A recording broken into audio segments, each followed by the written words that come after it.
Bonjour et bienvenue dans cette nouvelle vidéo. Aujourd'hui, nous allons explorer une problématique commune. C'est comment faire efficacement une recherche de données dispersées dans plusieurs feuilles de calcul pour générer des bulletins individuels à partir d'un seul modèle. Nous allons découvrir ensemble deux techniques clés.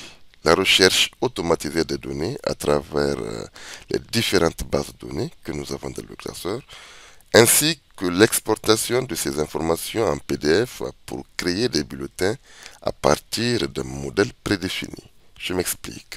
Alors, pour illustrer cette démonstration, nous allons partir d'un classeur de bulletins scolaires, d'accord? Mais je rappelle que cette technique est valable de n'importe quel cas similaire, d'accord? J'explique un peu le classeur et puis nous allons passer directement à la démo. Dans ces différentes feuilles-là, nous avons les différentes classes, d'accord? Donc la première classe, elle est là, c'est 1 à C1, la deuxième classe, c'est 1 à C2, 1 à C3, etc. Ici, nous avons le récapitulatif de bulletin. Donc, j'ouvre une feuille, vous allez voir. Ici, dans cette classe ici, nous avons tous les élèves qui sont là. Dans les colonnes, nous avons les matières. Et là, à l'intersection, nous avons les différentes notes finales. Voilà, donc je rappelle que dans toutes les feuilles, dans toutes les classes, nous avons pratiquement la même structure, comme vous le voyez. Donc, je vais vous montrer. Très bien. Et là, à l'intersection, nous avons les différentes notes. Donc, l'idée, c'est quoi? L'idée, c'est tout simplement, lorsque nous sélectionnons, par exemple, une classe ici, d'accord? Automatiquement, nous avons pris un AC2. Je vais sélectionner un nom. Si je viens au niveau du bulletin, là, et là, automatiquement, nous allons rapatrier toutes les notes liées à cet élève-là. Mais là, vous voyez, c'est très manuel, d'accord? Nous n'allons pas copier, coller dans les différentes feuilles. Nous allons le faire automatiquement via ce bouton-là. Je vais vous montrer, d'accord? Je vais fermer le classeur, je vais le rétrécir. Alors là, le classeur, il est là, d'accord? Une fois que je clique sur le bouton exporter, vous allez voir qu'il va créer un dossier de mon choix et il va y insérer tous les bulletins individuels conformément au nombre d'élèves de la classe. Ok, donc je vais vous montrer. Ici, je vais cliquer sur le bouton. Donc par défaut, nous avons le nom bulletin. Je peux le changer pour mettre, par exemple, le nom de la classe. C'est 1 A C 2. Donc à ce niveau, il va créer un dossier 1 A C 2 et stocker à l'intérieur tous les bulletins, d'accord, des élèves. Donc je fais OK et c'est parti. Et voilà, voilà. Donc nous allons faire un tour de notre dossier. Comme je vous ai dit, nous avons déjà un dossier 1AC2. Donc quand on va l'ouvrir, nous avons tous les bulletins à l'intérieur. D'accord? Et nous allons ouvrir un bulletin pour question de satisfaire un peu la curiosité. Nous avons toutes les notes ici. Et voilà. Donc c'est ce que nous allons faire dans cette vidéo. D'accord? Si c'est votre première fois sur cette chaîne, je suis Haruna Bonkano. Je suis consultant formateur, particulièrement de tableur Excel chez Niger Excel. Alors notre objectif, c'est de vous rendre dynamique, performant et autonome à travers les outils Microsoft Excel.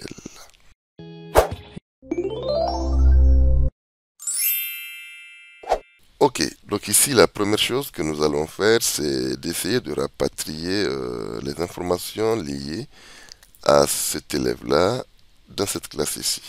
D'accord? Donc je rappelle que nous aurons quelques petits problèmes auxquels nous serons confrontés, mais je vais essayer de vous expliquer un peu le contexte dans lequel nous allons évoluer.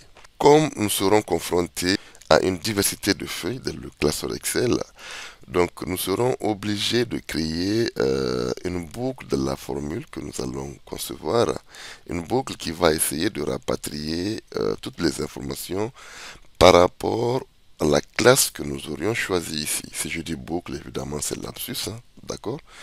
Cette boucle-là va nous permettre, une fois qu'on aura sélectionné ici une classe, par exemple 1 à C1, ben, la formule va directement de la feuille 1 à C1 et nous rapatrier, bien évidemment, les notes de l'élève, d'accord?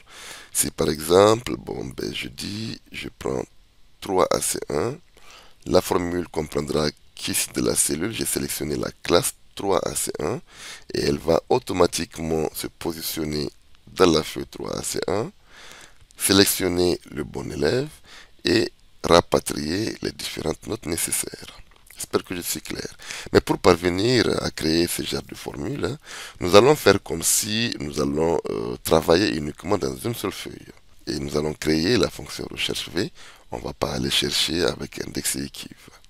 Je vais vous montrer comment la fonction recherche V peut vous sauver d'une recherche compliquée. C'est très simple. Alors, donc ici je suis dans la cellule C19. J'aimerais rapatrier les notes de l'élève. Donc je vais me positionner premièrement dans la classe, de la première classe, 1 à C1. Donc dans la première classe, je vais aller chercher un nom par hasard, Stéphane Adamo, par exemple. Donc nous allons chercher les notes de cet élève-là de la classe 1 à C1. Je vais insérer déjà une première fonction qu'on appelle recherche V. Là déjà vous la comprenez bien, mais je vais quand même vous expliquer un tout petit peu le fondement de cette fonction-là. Elle permet tout simplement de rapatrier des données par rapport à un critère. La valeur cherchée, c'est tout simplement Stéphane Adamo, tout simplement. Attention, comme je vais incrémenter vers le bas, donc je vais bloquer cette cellule ici. Deuxième argument, table de matrice. Dans quel tableau nous trouvons toutes les informations, y compris le nom de l'élève, les notes et les matières? Nous allons nous basculer de la classe 1CA1 et je vais sélectionner pratiquement toute la base de données, hein, d'accord? Toute la base de données que je vais bloquer. Numéro index colonne, la première matière c'est arabe. Donc dans notre bulletin, nous avons arabe qui est en première position. Donc si je compte à partir de la colonne B, 1, 2, donc je devais mettre à 2 tout simplement. Correspondance exacte, je mets 0, je ferme la parenthèse et je valide. Elle me dit que voilà Stéphane Adamo de la classe 1 à C1, arabe, il a 18,50. On va vérifier. Bien évidemment, il a 18,50. D'accord? Mais le problème auquel nous serons confrontés, je ne pourrai pas incrémenter cette formule-là. D'accord? Impossible. Il va nous renvoyer la même note 18,50. Donc je serai obligé de mettre ici 3. Donc là, je viendrai ici, je mettrai 4. Ok, ici je mettrai 5. Et là, c'est très fastidieux. Je vais vous montrer une petite technique, hein, d'accord, avec une fonction que nous négligeons tous, une fonction très utile souvent dans ce genre de cas, qu'on appelle tout simplement ligne. D'accord, cette fonction ligne nous permettra de pouvoir incrémenter à travers les lignes que nous avons. D'accord, donc ici, je vais imbriquer tout simplement la fonction ligne. Je dis bien qu'ici, ligne. Donc, comme je commence à partir de 2, donc je prendrai tout simplement ligne 2 à 2. Ok, donc je vais fermer et que je vais valider. En ce moment, quand je vais incrémenter vers le bas, vous allez constater que nous avons la ligne qui s'incrémente.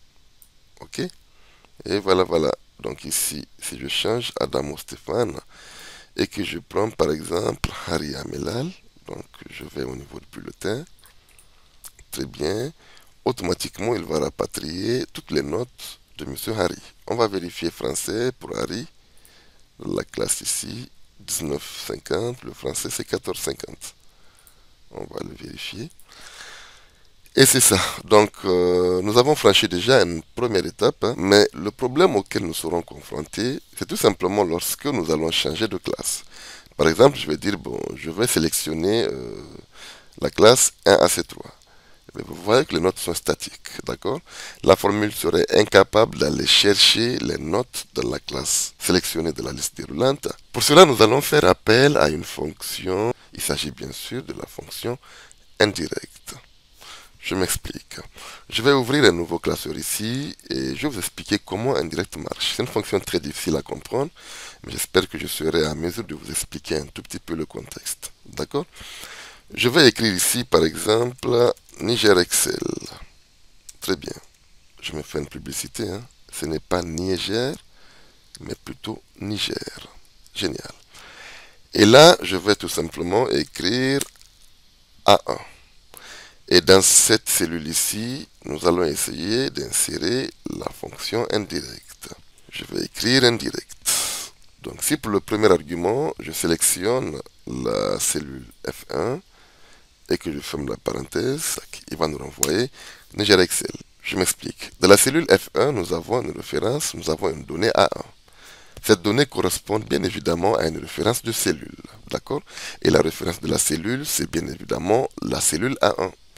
Donc la fonction est passée indirectement dans la cellule F1, vérifier l'information qui est à l'intérieur. Si c'était uniquement 1, par exemple, je vais vous montrer, ben, il y aura une erreur. Il dit référence, d'accord? Et si vous rencontrez ce type d'erreur dans une formule, dans un calcul, c'est que la référence a été supprimée quelque part. Donc ici, c'est du numérique, ça ne marchera pas. Si je mets par exemple Ali, ben, il ne trouvera pas Ali dans le classeur Excel, donc il nous renvoie toujours une référence erreur. Imaginez ici, je viens, donc je change la référence à 1 à Ali. D'accord? Ben, il nous renvoie Niger Excel. Parce que tout simplement, à travers la cellule F1, il lit le contenu texte qui est à l'intérieur et il nous renvoie la donnée correspondante. Pour cela, nous allons essayer d'utiliser la fonction indirecte à l'intérieur de la fonction recherche V. D'accord? Qui va nous permettre de pouvoir rendre flexible cette fonction que nous sommes en train de construire. Et je vais insérer la fonction indirecte. D'accord? Guillemets, apostrophe, guillemets. On va concaténer et cette fois-ci, on va supprimer cette constante de feuille-là qui nous cause de problème. Si on la supprime, on va tout simplement la remplacer par cette cellule-là. Parce que tout simplement, nous retrouvons dans cette cellule les noms des feuilles. D'accord? Donc, la fonction indirecte va passer par cette cellule-là, lire le contenu de la cellule, par exemple 1AC3, et applique ce contexte comme une feuille de calcul, tout simplement. Ici, je vais bloquer cette feuille pour pas que ça bouge au moment de l'incrémentation. Je continue évidemment ma concaténation. Donc, je fais guillemets apostrophe et là, je me bascule jusqu'à la dernière référence et je mets mon guillemets, tout simplement. Je peux fermer la parenthèse, mais je vais continuer avec le dernier argument qui est un style vrai. D'accord? Je ferme la parenthèse. Ici, il n'y a pas de problème. Nous avons la même structure. La correspondance exacte, c'est bon. Et là, je valide. Bien évidemment, nous avons une erreur. Hein. Pourquoi? Parce que tout simplement, Harry Amela ne se trouve pas dans la classe 1AC3. Donc, si je sélectionne par exemple la classe 1AC1, automatiquement, vous aurez constaté que nous avons rapatrié les informations liées à Harry Amela. On va vérifier la note hein, tout de suite. Donc, nous avons Harry ici, Arabe, là, évidemment, 19,50. Donc là, par rapport au bulletin, nous allons faire ça. Et là, je vais corriger l'erreur qu'il y a au cas où la classe ne correspond pas. Donc on va insérer une fonction si-erreur que vous connaissez tous. Donc si cette fonction présente une erreur, alors je vais tout simplement du guillemets. D'accord? Contrôle entrée. Et cette fois-ci, je vais incrémenter mon résultat. D'accord. Et si je sélectionne ici un A, c'est 1. Nous avons la note ici. Si je prends par exemple Marion, je copie Marion ici, là. Et bien voilà, nous avons Marion. Si je sélectionne notre classe, ça ne marchera pas. D'accord? Là, nous avons franchi déjà une première étape. Notre fonction est capable d'aller vérifier dans chaque feuille sélectionnée de la liste déroulante et nous rapatrier les informations nécessaires. Donc, de la seconde partie, nous allons cette fois-ci concevoir le code VBA qui va nous permettre d'exporter tous les bulletins en PDF. Abonnez-vous à la chaîne, cliquez sur la petite cloche, là c'est pour ne rien louper. Faites un commentaire en bas de page, ça me ferait plaisir. Quant à moi, je vous dis à très bientôt dans une prochaine vidéo. Merci et ciao.